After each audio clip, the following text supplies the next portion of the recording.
The only thing that's giving the world a reason to rethink this relationship at the moment is because we put an idiot in charge of everything. So I got some good news. Some good news for all of you deficit hawks out there. For anyone concerned about our ballooning national debt. I have solved the debt crisis. UNFTR!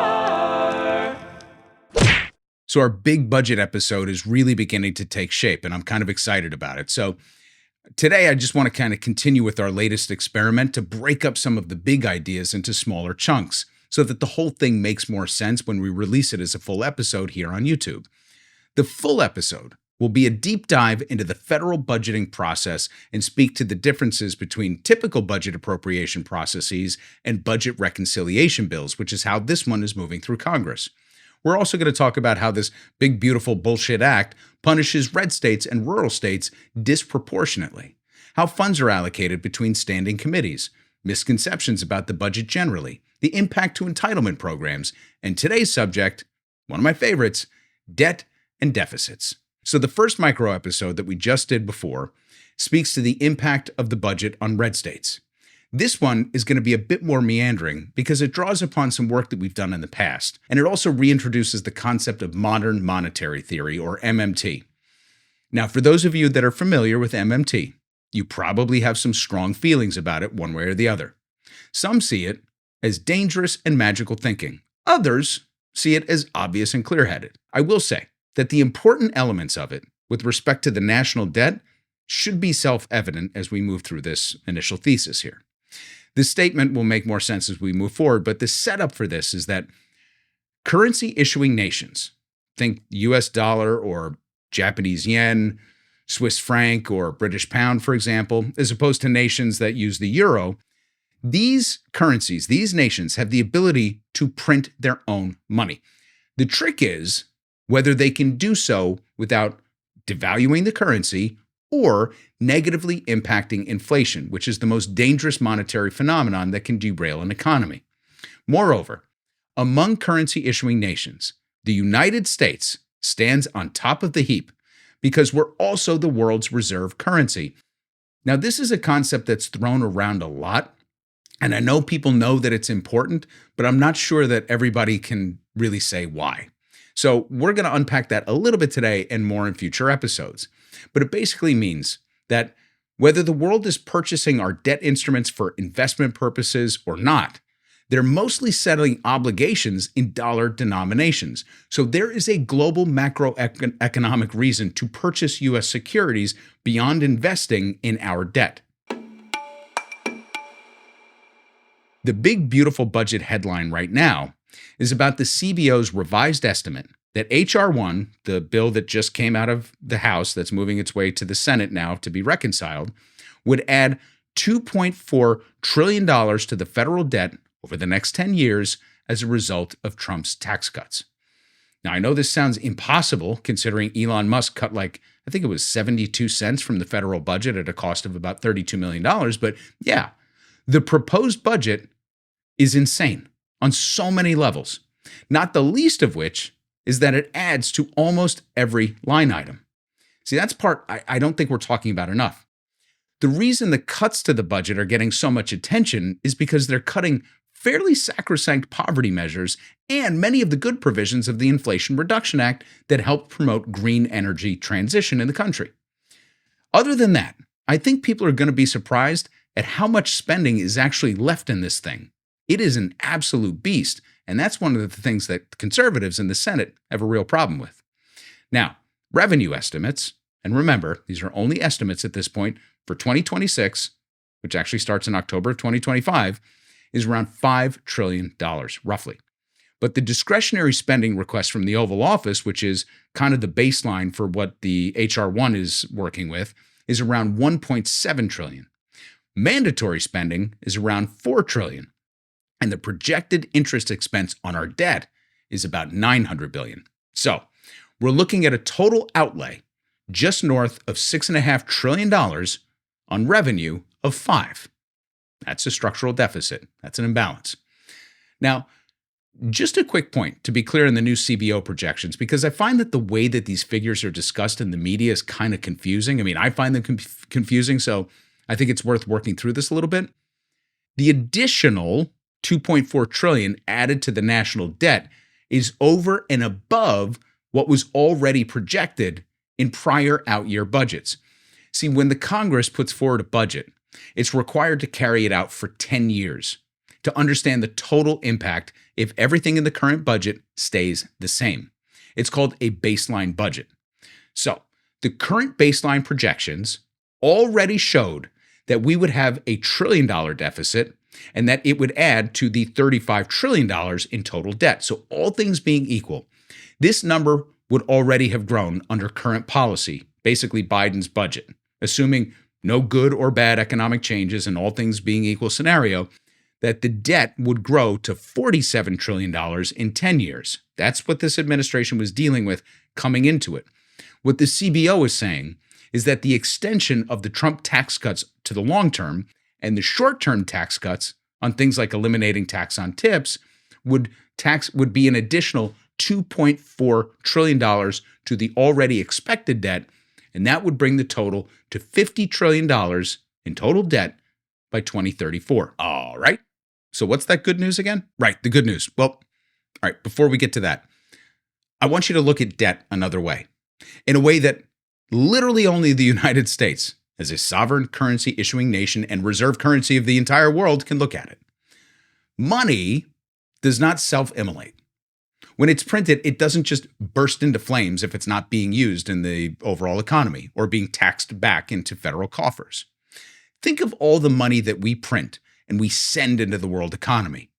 If the US Treasury is a giant bucket of water that we fill from the magic printing machine in the basement of the country, when the bucket overflows, meaning we've just printed more than we're using in this economy, the entirety of what we spend on in the economy, then it goes into other buckets.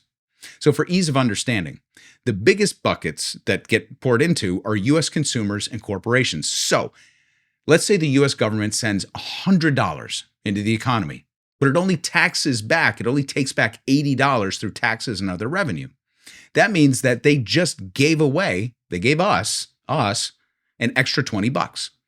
The problem, which relates to the good news fix that we'll talk about in a second, is that we're not all really getting an even slice of that $20.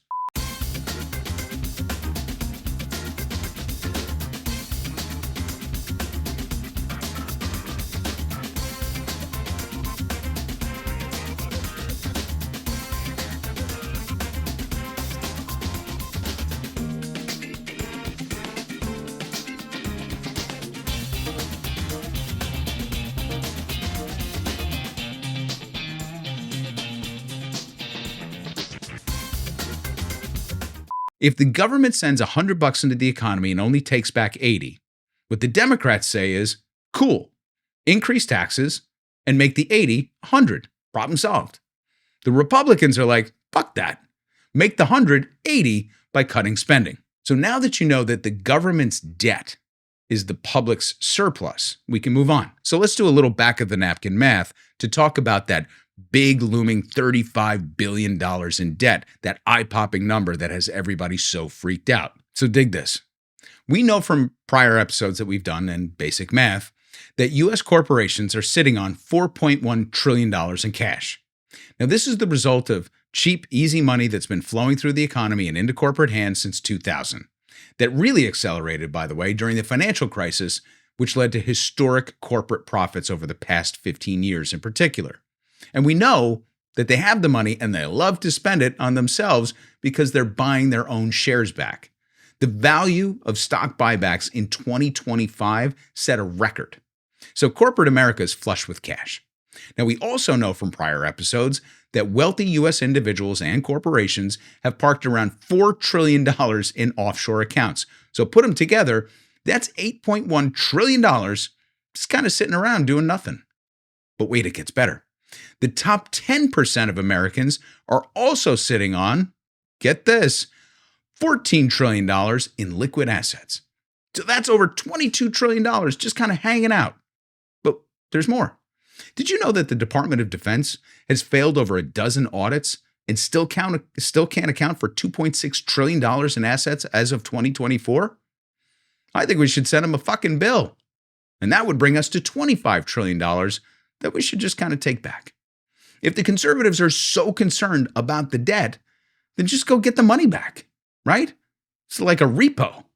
That would bring the debt back down to $10 trillion, which, by the way, would take us exactly back to 2008 levels, right before corporate America fucked the global economy and sent us all into a tailspin. Now, to really get all MMT on you, we could even eliminate the $10 trillion remaining over a period of a few years by just printing excess money, a little every year, and retiring the outstanding debt by paying it off instead of refinancing them with more treasuries. You see, our debt is in U.S. Treasury obligations sold on the global market. And right now, about $9 trillion of it is set to expire over the next year, and the rest is going to expire over the next several years. Every year, we could just decide to print an additional, let's say, $2 trillion. We've done it before, and we could retire a portion of the outstanding debt. It would reduce the global money supply of dollars, sure, but hey, we'd still maintain a healthy amount of outstanding debt. Or wait, get this. You know who one of the single largest holders of U.S. Treasury bonds in the world is? I know we all focus on China and Japan, but there's another entity, us, the U.S., meaning the Federal Reserve. The Federal Reserve owns $5 trillion of U.S. Treasuries. Do you know what would happen if the Federal Reserve just suddenly forgave its own debt to the U.S. Treasury? Nothing. Jay Powell could just log into the system like he's going into his checking account and just delete the entry. Poof.